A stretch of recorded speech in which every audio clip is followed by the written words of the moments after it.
India alert, अन्यायेर बिरुद्धे प्रतिबाद।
স্যার, কে খবর দিয়েছিল? স্যার, যে ফোন করেছিল সে নিজের নাম বলেনি আর ফোন কেটে দিল। কিন্তু স্যার, আমি একে চিনি। এর নাম হলো ভোলু। মাত্র 2 মাস আগেই ও জামিনে ছাড়া পেয়েছিল। আর স্যার, মারপিট, চুরিচামারি আর নেশার কারবারের জন্য অনেকবার একে জেলে ভরা হয়েছে। আর স্যার, ওর না নেশার প্রতি আসক্তি ছিল। আর স্যার, আমার তো মনে হয় নেশার ওভারডোজের জন্যই ওর প্রাণটা গেছে।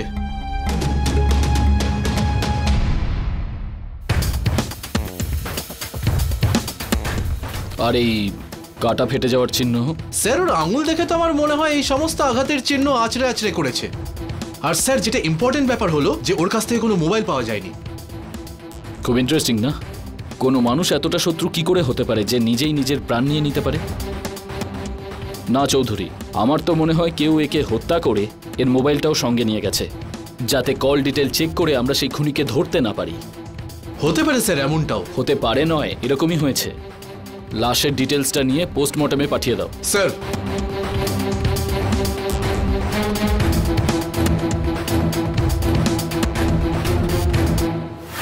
ভোলু সমাজের নিম্ন স্তরের একজন গরিব আর অনাথ মানুষ ছিল। পুলিশের রেকর্ড অনুযায়ী ছোটবেলা থেকেই অপরাধমূলক কাজকর্মের সঙ্গে জড়িত ভোলুর মৃত্যুতে কারুর কিছু যায় আসে না।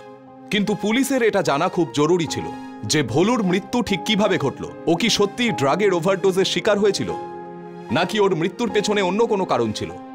এটা কি শুধু একটা দুর্ঘটনা ছিল, নাকি ভেবেচিন্তে করা খুনের ষড়যন্ত্র? নমস্কার, আমি গিরিশ জৈন।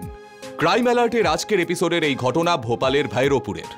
ভোলুর মৃত্যুর খবর পেতেই পুলিশ তদন্ত শুরু করে দেয়। কিন্তু এই কেসটা এমনই জটিল ছিল যে পুলিশ নিজেই হতভম্ব হয়ে পড়ে।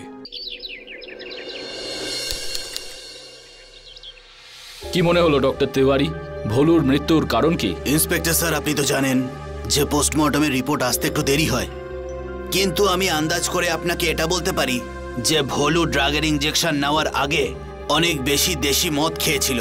ড্রাগসের শেষগুলো পরীক্ষা করে জানা যায় ওর মধ্যে জম্বি নামের ড্রাগ রয়েছে, যেটা খুবই ভয়ানক। মনে হয় সেই কারণেই ও মারা গেছে। আরে আপনারা বুঝতে কেন চাইছেন না? আমার দিদি না কথা বলতে পারে আর না চলাফেরা করতে পারে। কত 1.5 মাস ধরে হসপিটালের বেডে শুয়ে আছে একটা লাশের মতো, আর কেউ ঠিকঠাক দেখাশোনা পর্যন্ত করে না। আর আপনারা বলছেন আমি ওকে এখান থেকে নিয়ে যাব? আপনারা মানুষ নাকি জানোয়ার? হ্যাঁ, আপনারা বুঝতে চাইছেন না কেন? যতক্ষণে না ও নিজের পায়ে দাঁড়াতে পারে তার আগে আমরা কি করে ওকে নিয়ে যাব এখান থেকে? কি করে বলুন এবার? Please silence. এটা একটা হসপিটাল। কি হয়েছে আমাকে বলুন। আপনি বলছেন এটা হসপিটাল? হসপিটালে তো পেশেন্টদের দেখাশোনা করা হয়, তাই না? আর এখানে আমার দিদি 1.5 মাস ধরে অ্যাডমিট আছে, কেউ ঠিকমতো দেখাশোনা পর্যন্ত করছে না। আর এখন ওরা বলছে যাতে এখান থেকে ওকে নিয়ে যাই। বলুন কি করে নিয়ে যেতে পারি স্যার ওকে? উনি কি বলছেন? স্যার, এতে আমাদের কোনো দোষ নেই।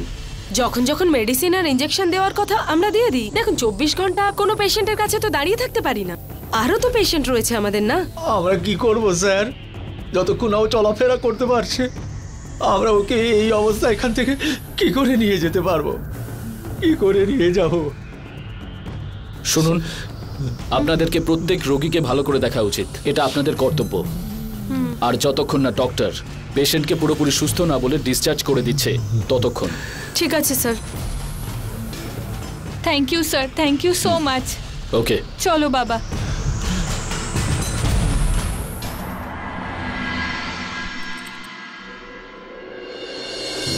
গুঞ্জনের হাঁটতে না পারার কারণ ওর শারীরিক দুর্বলতা নয়, বরং ওর মানসিক দুর্বলতা। মেডিকেল রিপোর্ট অনুযায়ী এখনও শারীরিকভাবে সম্পূর্ণ সুস্থ। ডক্টর, তার মানে আমরা গুঞ্জনকে এখন বাড়ি নিয়ে যেতে পারি তো? আগে হ্যাঁ, আর যদি আপনারা চান যে ও আগের মতোই হাসুক, কথা বলুক, চলাফেরা করুক, তাহলে আপনারা ওকে কোনো সাইকিয়াট্রিস্ট, মানে আমি বলছি যে কোনো মনোরোগ বিশেষজ্ঞকে দেখান। ডক্টর, দিদি ঠিক হয়ে যাবে তো? হ্যাঁ হ্যাঁ, কেন হবে না? সমস্ত রোগেরই চিকিৎসা হয়।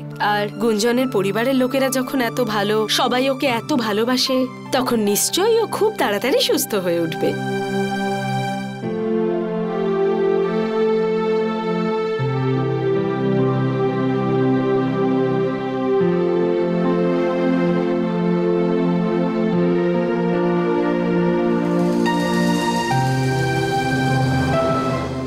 এত সুখের সংসার ছিল, সেই জন্যই নজর লেগে গেল। কত সুন্দরভাবে কথাবার্তা বলতো আমার মেয়েটা। মা, মা বাঁচাও আমায় দিদির থেকে। আরে কি হয়েছে? এই কাঞ্চন, মা দেখো না, তখন থেকে দিদি জ্বালাচ্ছে আমাকে। কেন গুঞ্জন, কেন বিরক্ত করছিস ওকে? মা, আমি কোথায় জ্বালাচ্ছি? তুমি দেখো, ওই আমাকে জ্বালাচ্ছে। আচ্ছা মা, ওকে জিজ্ঞেস করো কার সাথে কথা বলবে এখনো। আমি যার সাথে ইচ্ছা কথা বলি, তোর তাতে কি? আর মা, তুমি তো সব জানো, বলো। আরে তোর মা আমি, মেয়ের ব্যাপারে সবকিছু আমি জানি। আর আমি তোমার ব্যাপারেও। তোমরা দুজনে তো আমার চোখের মণি, এক গুঞ্জন আর এক কাঞ্চন। মা প্লিজ কান্নাকাটি করো না। যদি তুমি এইভাবে ভেঙে পড়ো তো দিদি কি করে ঠিক হবে? দিদিকে সাহস কে জোগাবে?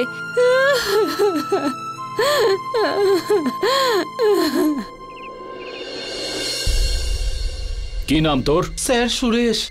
কি করিস তুই? স্যার দিনমজুরির কাজ করি। মিথ্যে কথা কেন বলেছিস তুই? বল। কোথাও তুই ভলুকে? না না স্যার, আমি তো একজন খুব গরিব মানুষ। পুলিশের চক্কর খুব খারাপ স্যার, তাই জন্য আমি মিথ্যে কথা বলেছিলাম। তাহলে তুই কি করে জানতে পারলি যে ভোলু মারা গেছে? স্যার ভোলুর কাছে তো আমি কখনো কখনো এই জন্যই যেতাম যে কারণ আমারও নেশার প্রতি আসক্তি আছে। তুইও কি ড্রাগ নিস?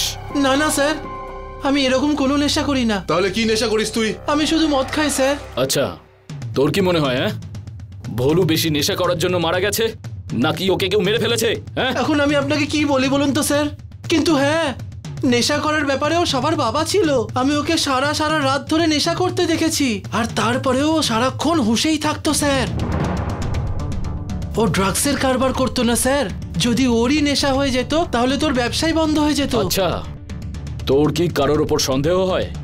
ওর সাথে কি কারোর কখনো কোনো ঝগড়া হয়েছিল? হ্যাঁ স্যার, ওর একটা বন্ধু আছে মুন্না মেকানিক। ভোলু ওর কাছ থেকে কিছু টাকা ধার নিয়েছিল। যখন ও টাইমে ও টাকা শোধ করতে পারেনি, তখন এক রাতে মুন্না ওকে প্রাণে মেরে ফেলার হুমকি দিয়েছিল। হতে পারে স্যার ওই হয়তো। এই মুন্নাকে পাওয়া যাবে কোথায়? স্যার আসলামের গ্যারেজে। নিয়ে যাও একে।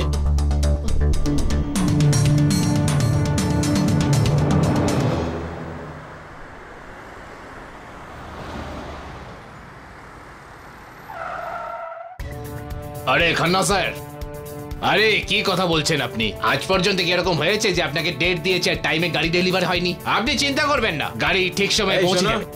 এক মিনিট, আমি আপনাকে ফোন করছি। এই মুন্না কি এখানেই কাজ করে নাকি? হ্যাঁ হ্যাঁ হ্যাঁ, এখানেই কাজ করে। ও কোথায়? এখানেই গাড়ির কাজ করছে স্যার। চলো দেখাও। চলুন।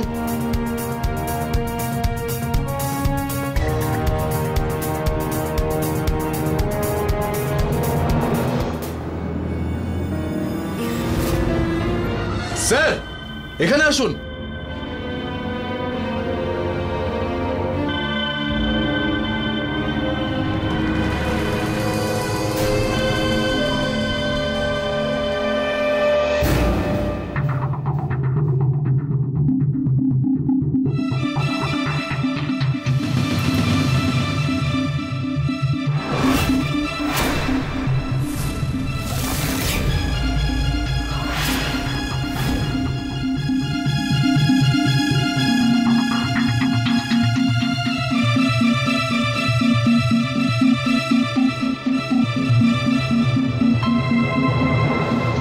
স্যার মনে হচ্ছে ও মদ খেয়ে কাজ করছিল, তাই জন্যই এই দুর্ঘটনাটা ঘটেছে। না স্যার, ও এটা ঠিক যে নেশার প্রতি আসক্তি ছিল, কিন্তু কাজের সময় ও কোনোদিন মদ ছুঁয়েও দেখতো না। কাল রাত্রে আমি ওকে বলেছিলাম এই গাড়িটার কাজ করার জন্য। আচ্ছা এটা বলো, এর কাছে মোবাইল ছিল? হ্যাঁ স্যার ছিল। হ্যাঁ স্যার।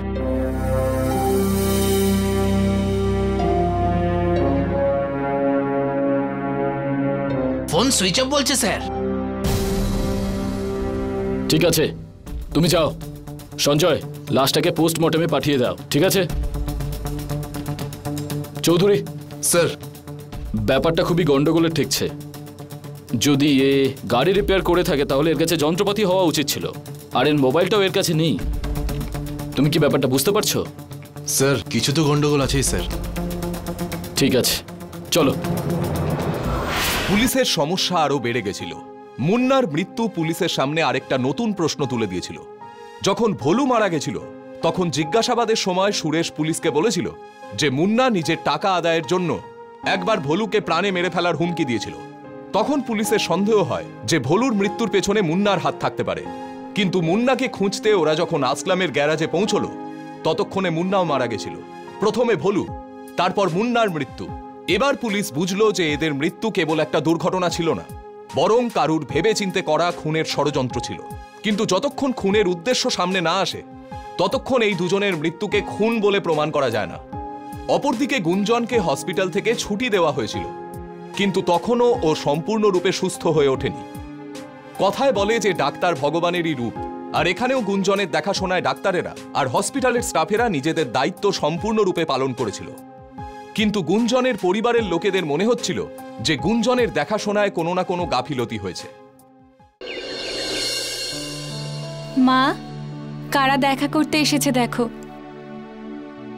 কেমন আছে গুঞ্জন? বেচারি দেখো ছাদের দিকে দেখছে।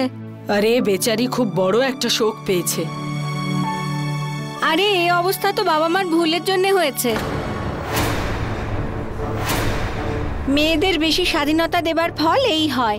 আন্টি কি উল্টোপাল্টা বলছেন আপনারা? হ্যাঁ, আপনারা দিদিকে দেখতে এসেছেন নাকি উল্টোপাল্টা কথা বলতে এসেছেন? আরে কাঞ্চন, যেটা সত্যি সেটাই বলছি। রেগে যাচ্ছিস কেন? রেগে যাব না তো কি খুশির চোটে নাচবো? দিদি এখানে অসুস্থ হয়ে বিছানায় শুয়ে আছে আর ওরই সামনে আপনি উল্টোপাল্টা কথা বলছেন। একটা কাজ করুন, আপনারা এখান থেকে এখনই চলে যান। যান এখান থেকে। না কাঞ্চন মা, না, অতিথিদের সঙ্গে এরকম ব্যবহার করতে নেই। চুপ করে যাও। কেন মা, কেন চুপ করে থাকবো? আজকে এদের মতন মানুষজনের জন্যই দেশের মেয়েরা পিছিয়ে। দেখুন, আপনাদের সহানুভূতির কোনো প্রয়োজন নেই আমাদের। এখানে দাঁড়িয়ে থাকবেন না, যান এখান থেকে, চলে যান। চলো। জানি না কোথা থেকে চলে আসে।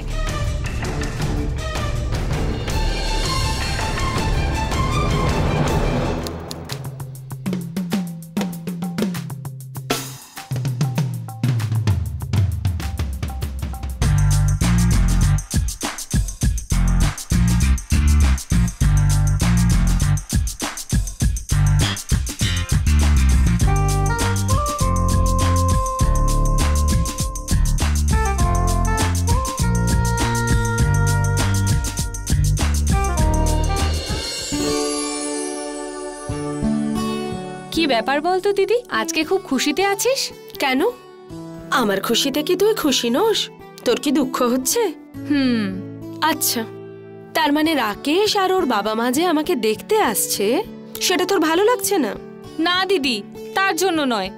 তুই পুলিশ অফিসার হতে চেয়েছিলিস, আর তোর সেই স্বপ্ন পূরণ হওয়ার আগেই রাকেশ জিজু বিয়ে করে তোকে এখান থেকে নিয়ে চলে যাবে। কিন্তু তুই কি জানিস, রাকেশ আমাকে কথা দিয়েছে যে যতদিন না আমি পুলিশ অফিসার হচ্ছি ততদিনও বিয়ের জন্য অপেক্ষা করবে। সত্যি? হ্যাঁ দিদি, তুই তো খুব লাকি, তোকে কত ভালোবাসে রে। সে তো বাসেই। জানিস কাঞ্চন, রাকেশ আমার জন্য সব কিছু করতে পারে, সারা পৃথিবীর সাথে লড়তে পারে।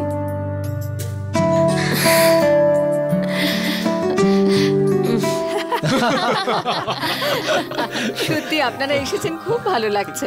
বলছিলাম যে দাদা, গুঞ্জন আর রাকেশ কোচিং এ একসাথে পড়াশোনা করে, আর আমাদের মেয়ে গুঞ্জন ইউপিএসসির প্রস্তুতি নিচ্ছে, এটা তো আপনারা জানেনই।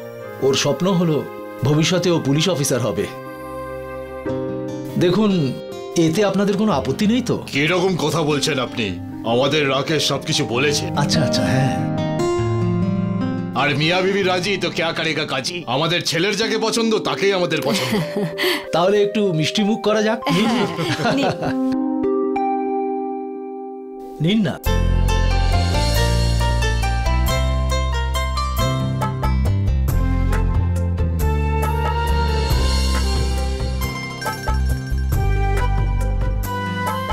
আরে গুঞ্জন, আয় মা আয়। লাখের আয় মা, মধ্যে আয়। এক হয়েছে আমাদের বৌমা, তাই না?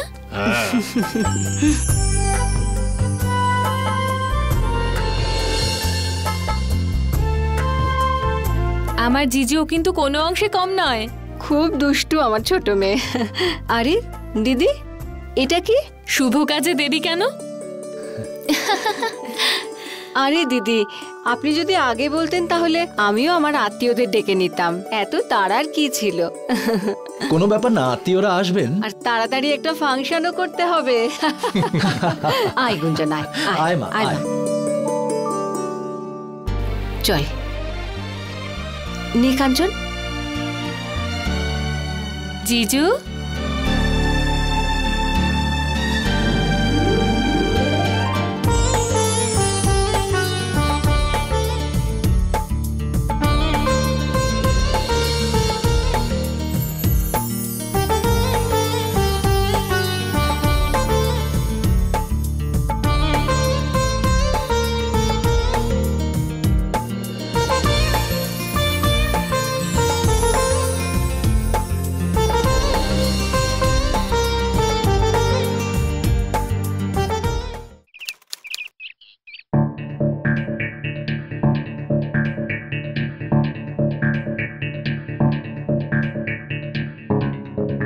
চৌধুরী স্যার। ভোলু আর মুন্নার ব্যাপারে তুমি কি আর কোনো নতুন ক্লু পেলে? না স্যার, এমনিতেও আসলামের পিছনে আমি আমার খোঁচড় লাগিয়ে রেখেছি, কিন্তু এখনো কোনো সূত্র পাইনি যাতে আমরা ওকে সন্দেহ করতে পারি। তোমার কি মনে হয় প্রথমে ভোলু, তারপরে মুন্নার মৃত্যু? এসব তো হঠাৎ করে হতে পারে না। আমার তো মনে হয় এর পেছনে কোনো না কোনো কারণ নিশ্চয়ই আছে। হতে পারে স্যার। স্যার, আমার কিছু মনে পড়ছে। 2 মাস আগে যখন আমি হাবিবগঞ্জ থানায় ছিলাম তখন ওখানে একটা লোক রিপোর্ট লেখাতে এসেছিল, আর উনি এই দুজনের নাম নিচ্ছিলেন। কোন ব্যাপারে রিপোর্ট লেখাতে এসেছিলেন উনি? স্যার, আমাকে একটা দরকারি কাজে বেরোতে হয়েছিল, তাই এই ব্যাপারে আমি কিছু জানি না। চৌধুরী স্যার। হাবিবগঞ্জ থানায় ফোন করে সেই লোকটার ব্যাপারে খোঁজ নাও যে কমপ্লেন লেখাতে এসেছিল। স্যার।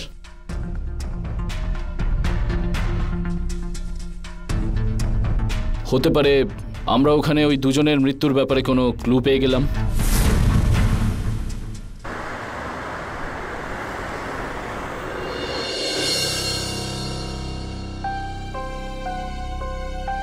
হ্যাঁ ইন্সপেক্টর। আচ্ছা, তাহলে আপনি প্রজাপতি, আপনার সাথে হসপিটালে দেখা হয়েছিল মনে পড়ছে? আগে হ্যাঁ, বলুন কি বলতে চান? আপনি কি 2 মাস আগে হাবিবগঞ্জ থানায় কোনো কমপ্লেন লেখাতে গেছিলেন? আগে হ্যাঁ, গেছিলাম। আমরা কি জানতে পারি কি ব্যাপারে? আসুন, নিজের চোখেই দেখে নিন। আসুন আসুন স্যার,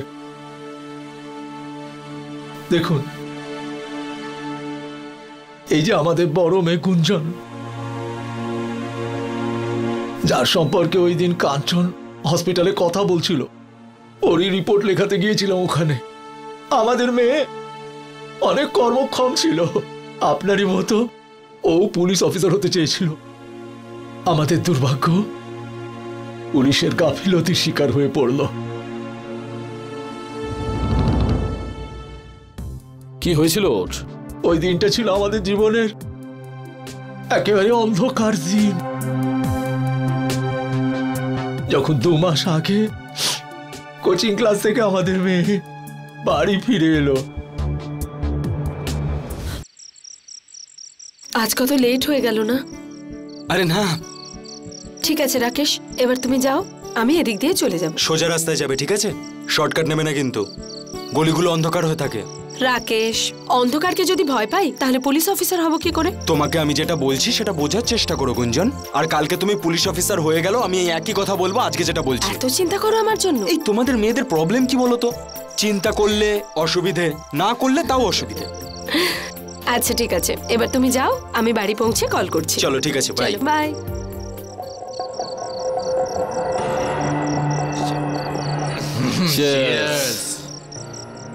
ভাই সত্যি বলবো, 6 মাস আমি জেল খেটে এলাম। মেয়েদের ছোঁয়া পাওয়ার জন্য আমার মনটা ব্যাকুল হয়ে রয়েছে। স্যার ভাই, আমার তো হয়ে গেছে, এবার আমি তো বাড়ির দিকে এগোই, বুঝলি? আরে কিরকম পুরুষ মানুষ তুই, সামান্য একটু মদ হজম করতে পারিস না? আরে আমাকে দেখ, পুরো বোতলটা শেষ করে দেওয়ার পরও এখনো কিচ্ছু হয়নি। যা যা, যেতে হলে এখনই চলে যা, আমাদের পুরো মুডটাই খারাপ করে দিল। চলে আসে সব ফ্রিতে মদ খেতে, 2 পেগ খেতে না খেতেই ফুল টাইট হয়ে যায়।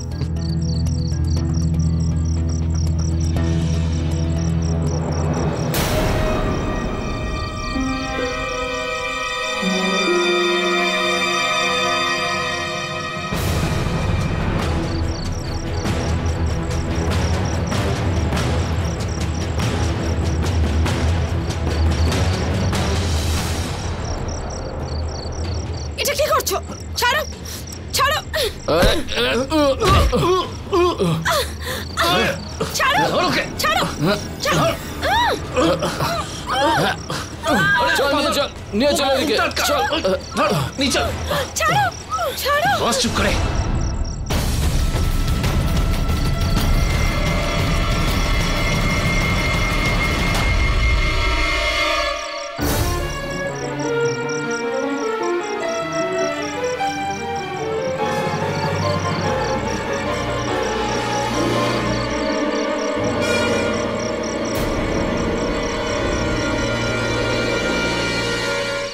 আরে এ তো আমাদেরই বন্ধু, চলে আয় ভাই, এবার তোর পালা।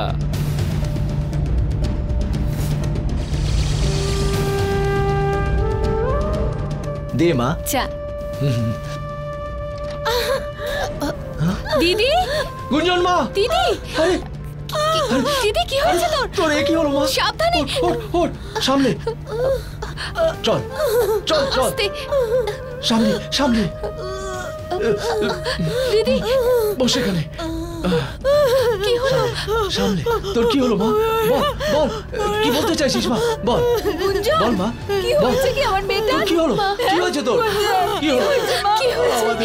গুঞ্জন কি হয়েছে বল? মা গুঞ্জন, আমরা পুলিশ স্টেশনে যাব, কমপ্লেন লেখাবো। চল চল, তুমি এখানেই থাকো, আমরা এক্ষুনি আসছি। হ্যাঁ চল চল।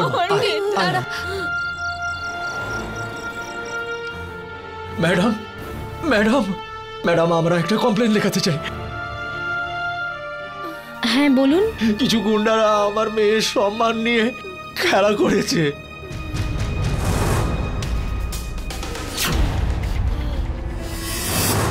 মোবাইল দিয়ে ওর ভিডিও বানিয়েছে।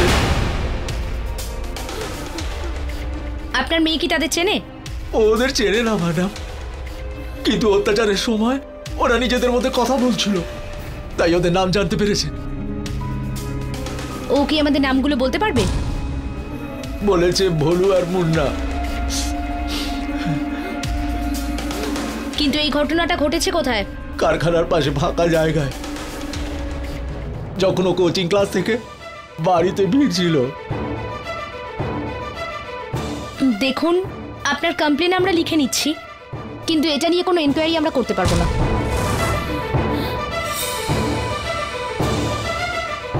ম্যাডাম, আপনি এই কথা কি করে বলতে পারেন? নিজে একজন লেডি হয়ে এই কথা কি করে বলছেন আপনি? আপনার তোর কষ্টটা বোঝা উচিত, তাই না? এত বড় দুর্ঘটনা হয়ে গেল। দেখুন, ব্যাপারটা বুঝতে পারছি, কিন্তু এই যে ঘটনাটা ঘটেছে সেটা আমাদের এরিয়া নয়, তাই আমরা কোনো স্টেপ নিতে পারবো না। তাহলে আমরা কোথায় যাব ম্যাডাম? আপনি গোবিন্দপুরা পুলিশ স্টেশনে গিয়ে দেখুন।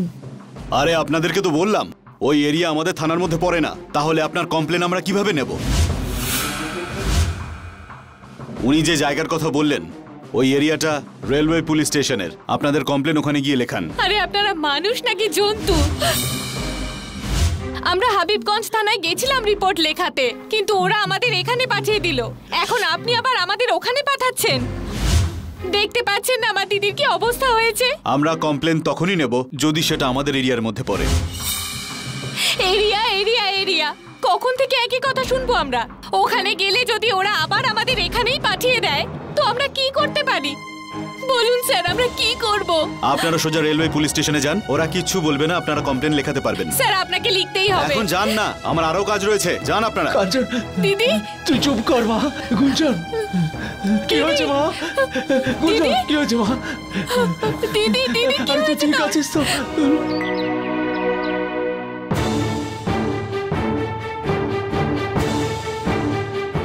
আরে বাবা রাকেশ,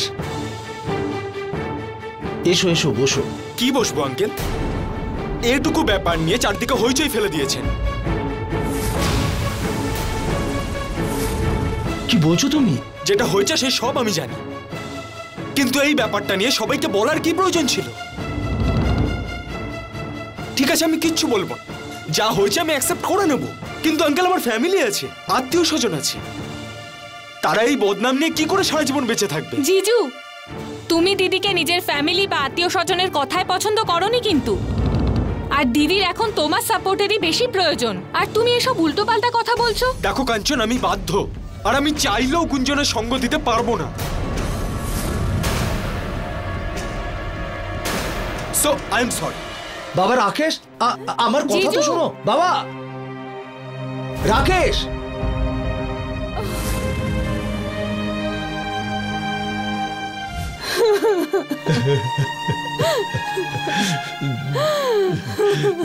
ক্ষমা করবেন প্রজাপতি বাবু, ওই পুলিশ অফিসারদের জন্য আপনাদেরকে অনেক কষ্ট ভোগ করতে হয়েছে, কিন্তু আমি আপনাদের কথা দিচ্ছি গুঞ্জনকে ন্যায় পাইয়ে দেওয়ার দায়িত্ব আমার। আর যে পুলিশেরা কমপ্লেন লিখতে অস্বীকার করে আমি নিজেই তাদের বিরুদ্ধে তদন্ত করব। কিন্তু প্রজাপতি বাবু, ভোলু আর মুন্না ছাড়াও আরও একজন লোক ছিল, সে কিরকম দেখতে তার ডিটেল আপনি কিছু বলতে পারবেন? স্যার, ওই ছেলেটার সম্পর্কে তো ভোলু আর মুন্নাই বলতে পারবে, যদি আপনি ওদের কাছে পৌঁছতে পারেন তবে। আমরা ওই দুজনকে খুঁজে তো পেয়েছিলাম, কিন্তু দুজনেই মারা গেছে, আর সে বিষয়ে আমরা তদন্ত করছি। দেখুন ইন্সপেক্টর, এটা তো হবারই ছিল। শেষ পর্যন্ত ভগবান ওই বদমাইশগুলোকে ওদের কর্মফল দিয়েই দিলেন। এই কাজটা কোনো মানুষের। আমি কি গুঞ্জনের সাথে কথা বলতে পারি? না ইন্সপেক্টর, ও বেচারি তো এত আঘাত পেয়েছে যে কারোর সাথে কথা বলতেই পারছে না। আপনাদের জানানোর জন্য বলি যে সুপ্রিম কোর্ট এমন একটা আইনকে সম্মতি জানিয়েছে যার দ্বারা যে কোনো এলাকায় ঘটা ঘটনার রিপোর্ট এখন যে কোনো থানায় লেখানো যায়। আর যদি কোনো পুলিশকর্মী রিপোর্ট নিতে অস্বীকার করে তবে তার বিরুদ্ধে কড়া আইনি পদক্ষেপ নেওয়া হবে। গুঞ্জনের কেসেও এরকম ভাবেই রিপোর্ট লেখানো যেতে পারত, কিন্তু কে জানে কেন পুলিশ তখন একটা বড় ভুল করেছিল। গুঞ্জনের সঙ্গে মুন্না আর ভোলুর মৃত্যুর যোগ রয়েছে, এটা তো পুলিশ পরিষ্কার বুঝতে পেরেছিল, কিন্তু ওরা এটা ভাবতে বাধ্য হয়েছিল যে ভগবান তাদের শাস্তি দিচ্ছে নাকি অন্য কেউ। কিন্তু এখন পুলিশের সামনে সবচেয়ে বড় চ্যালেঞ্জ ওই তৃতীয় ধর্ষণকারীকে খোঁজা, যার ব্যাপারে না তো পুলিশ আর না তো গুঞ্জনের পরিবারের লোকেরা কিছু জানত।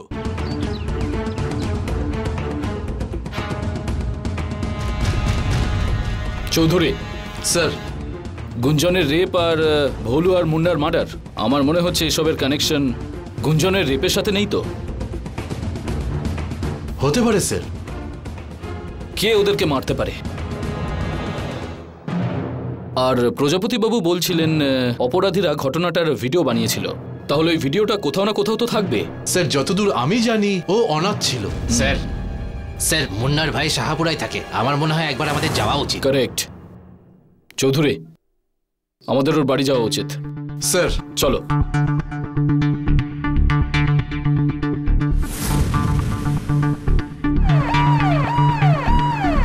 এটা বলো তোমার ভাইয়ের আর কি কি শখ ছিল?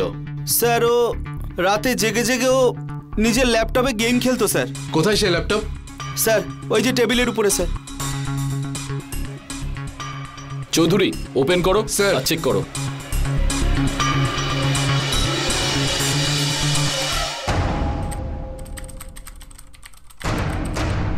স্যার এই সেই রেপের ভিডিও। ওপেন করো।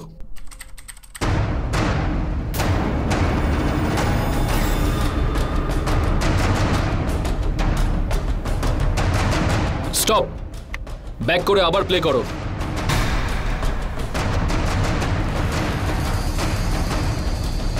দাঁড়াও। স্যার এই হলো সেই আসলাম। চৌধুরী, আমার তো সন্দেহ হচ্ছে কোথাও ভোলু আর মুন্না এই ভিডিও দিয়ে আসলামকে ব্ল্যাকমেল করছিল, আর এই জন্যই ও ওদের দুজনকে রাস্তা থেকে সরিয়ে দিয়েছে। হতে পারে স্যার। হতে পারে নয় চৌধুরী, এটাই সত্যি। আর আমাদের খুব তাড়াতাড়ি আসলামকে গ্রেপ্তার করতে হবে। স্যার। সঞ্জয়, এই ল্যাপটপটা আমাদের কাস্টাডিতে নিয়ে নাও।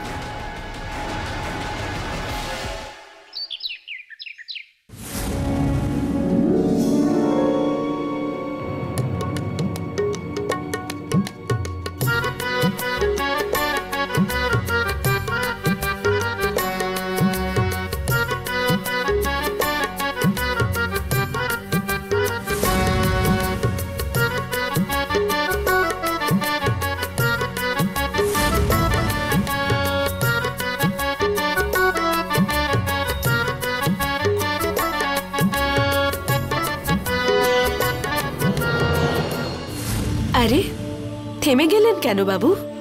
খান না, আমার বাবাও তো এসব খান বাড়িতেই। আজ না আমার মায়ের শরীরটা একদম ভালো নেই, সেই জন্যই আজ আমি এসেছি কাজে। ও তাহলে এই ব্যাপার। তাহলে এক কাজ করো, কাল থেকে তুমি এসো কাজে, তোমার মাকে মানা করে দিও। কিন্তু বাবু আমি এলে কিন্তু একটু বেশি লাগবে। হ্যাঁ। আরে একটু বেশি কেন, তোমার জন্য তো আমি সিন্ধুকের দরজা খুলে দেবো। এক কাজ করো, এই নাও কিছু অ্যাডভান্স রাখো।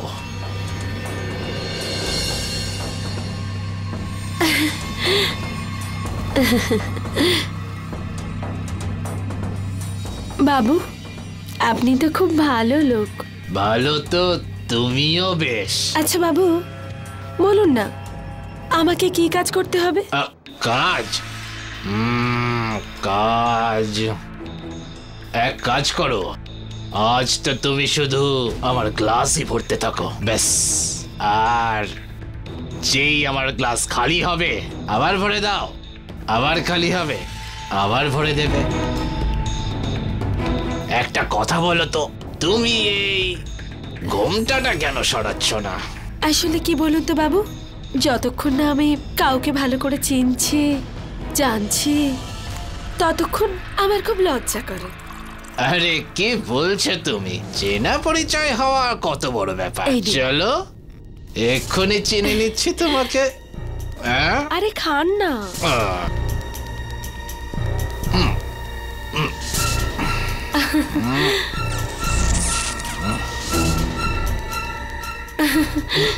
গ্লাসে ঢেলে দিই, আরো ভরে দাও।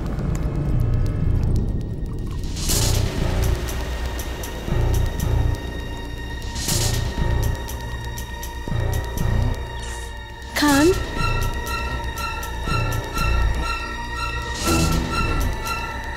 আবার ঢালি।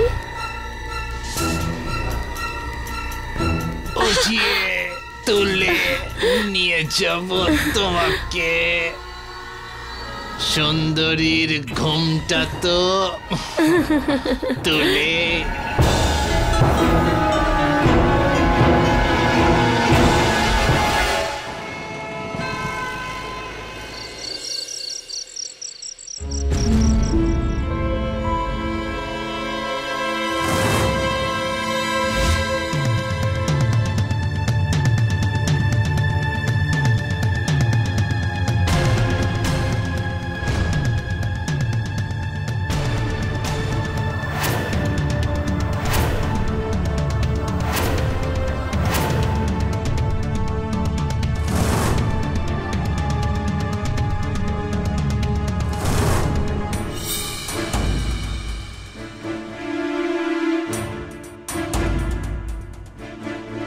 চৌধুরী স্যার,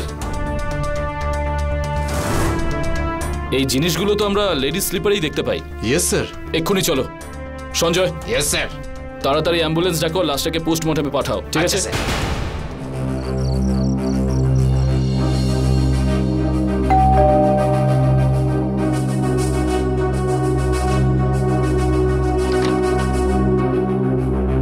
মনে হচ্ছে কাঞ্চন এসে গেল। বলুন স্যার, কি হয়েছে? আপনারা এখানে কেন? মিস্টার প্রজাপতি, আমরা কাঞ্চনের সাথে একটু কথা বলতে চাই। কাঞ্চনের সাথে? কিন্তু কেন? আপনারা কি জানেন আসলাম আজ মারা গেছে? আর আমরা ওখান থেকে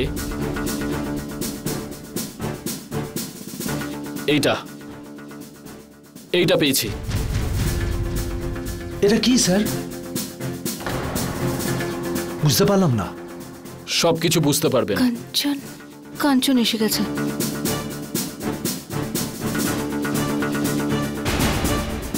কিছু বুঝতে পারছো? এটা এটা এটা তো আমার জুতোর। কোথায় তোমার চপ্পল? ওইদিকে র্যাকে আছে। চলো দেখাও।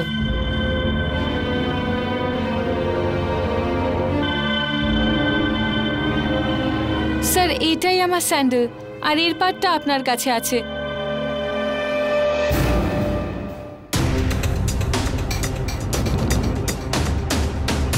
ঠিক আছে। কি হলো? এই সব খুন তুমিই করেছো। স্যার না, আমায় বিশ্বাস করুন, আমি এরকম কাজ করিনি। সেই সিদ্ধান্ত তো আদালত নেবে। একে নিয়ে চলো। না মা, না না ইন্সপেক্টর, আমার মেয়ে এরকম করতে পারে না। সত্যি আমি করিনি কিছু। আপনি এরকম করে ওকে মিথ্যে অপবাদ দিতে পারেন না। আপনি ছেড়ে দিন ওকে। দেখুন, আমাদেরকে নিজেদের কাজ করতে দিন। এই সব সিদ্ধান্ত আদালত নেবে। চলো। আপনি কেমন করে ওকে এভাবে সঙ্গে নিয়ে যেতে পারেন? দাঁড়ান।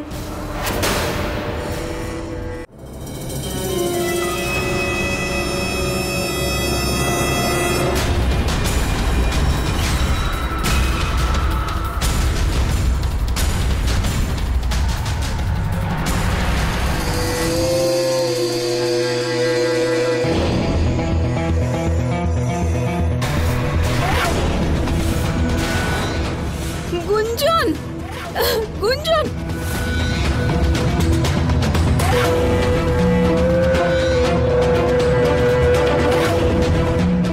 গুঞ্জন, গুঞ্জন।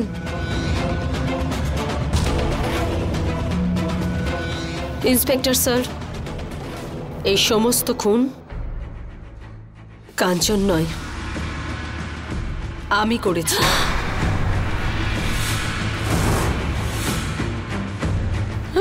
গুঞ্জন, এটা কি বলছিস তুই?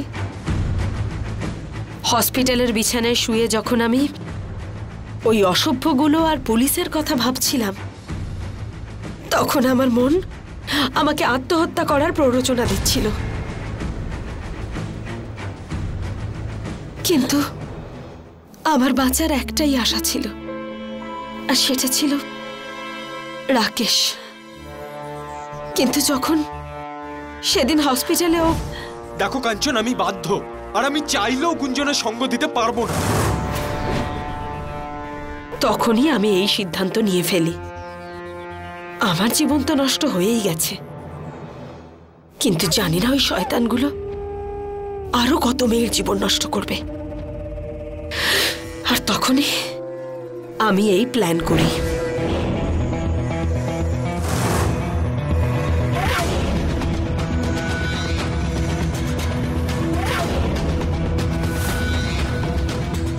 আমি ইচ্ছে করে ডক্টর আর আমার পরিবারের মানুষদের কাছে কথা বলতে না পারার আর চলাফেরা করতে না পারার নাটক করি, যাতে আমি আমার প্রতিশোধ নিতে পারি। আর প্রত্যেক রাতে ওই দুই শয়তানের খোঁজ করতে থাকি। আর একদিন আমি খোঁজ পেয়েও গেলাম। পরের বার যদি টাকা কম পাই না, মাল দেবো না। চল।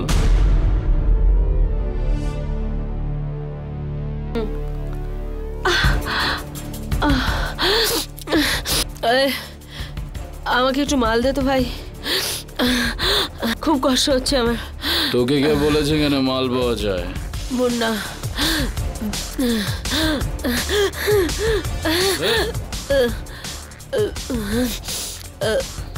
টাকা এনেছিস? আমার কাছে টাকা একটু কম আছে। তুই তো নিজেই একটা মাল। হ্যাঁ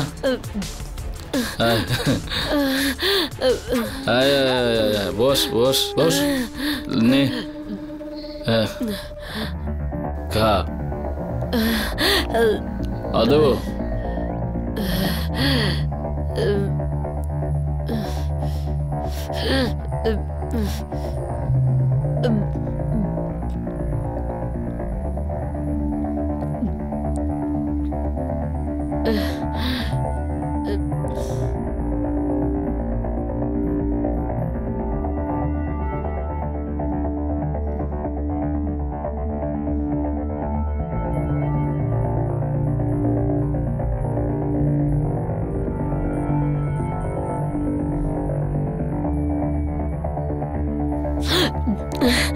শোন না, আমাকে একটু এইটা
তারপর আমি মুন্নাকে মারি।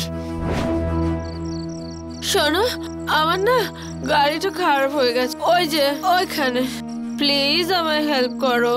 দেখো ম্যাডাম, এখন আমার খাবার সময়। আরে কিন্তু আমি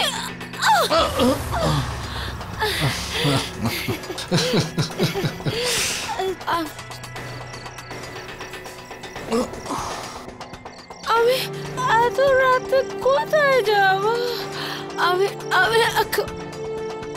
আমি জয়েন করতে পারি প্লিজ? নিশ্চয়।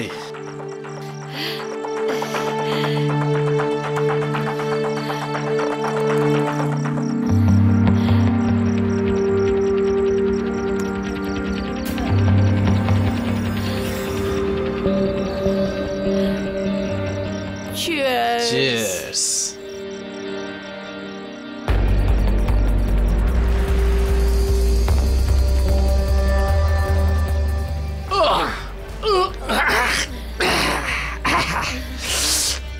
আচ্ছা, এই গরাজটা কার?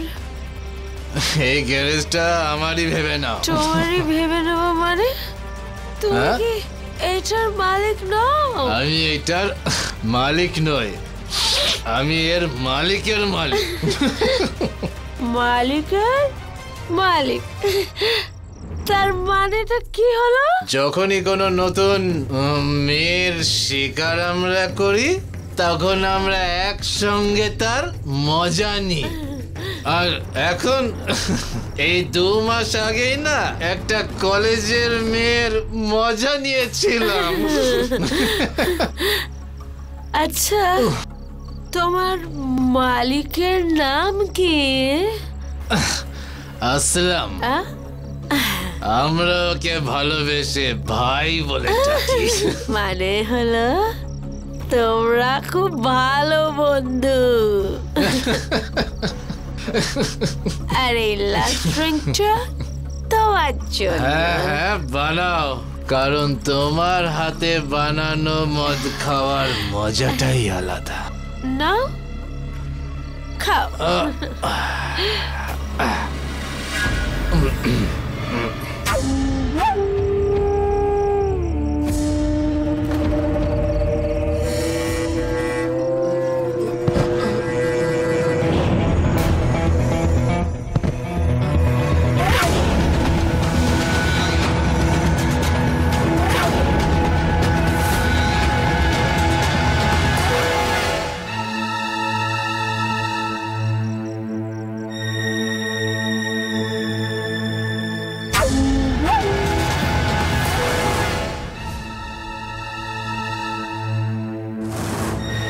আর ইন্সপেক্টর স্যার, এইভাবেই আসলামকে মারাটাও আমার কাছে খুব কঠিন ব্যাপার ছিল না।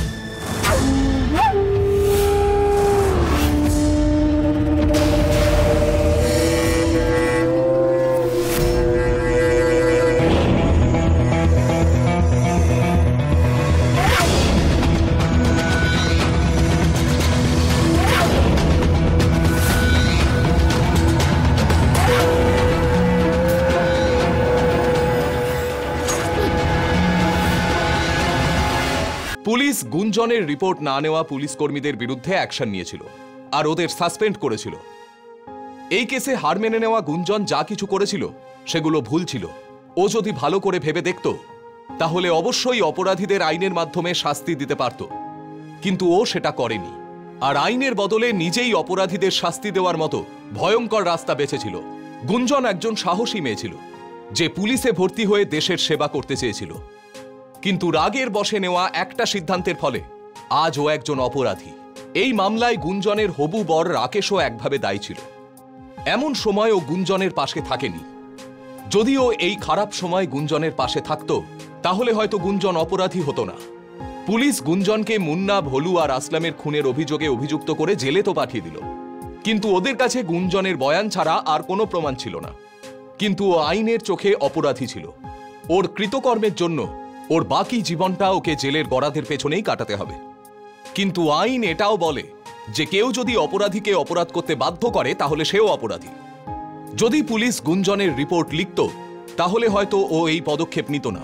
গুঞ্জন আইনের চোখে অপরাধী ছিল, কিন্তু নিজের পরিবারের লোকেদের চোখে ও একজন নির্দোষ অপরাধী ছিল। এর সঙ্গেই আমি গিরিশ জৈন ক্রাইম অ্যালার্টের এই এপিসোডে আপনাদের থেকে বিদায় নিচ্ছি। আবার দেখা হবে একটা সত্যি ঘটনা নিয়ে। ততক্ষণ বি অ্যালার্ট, বি সেফ।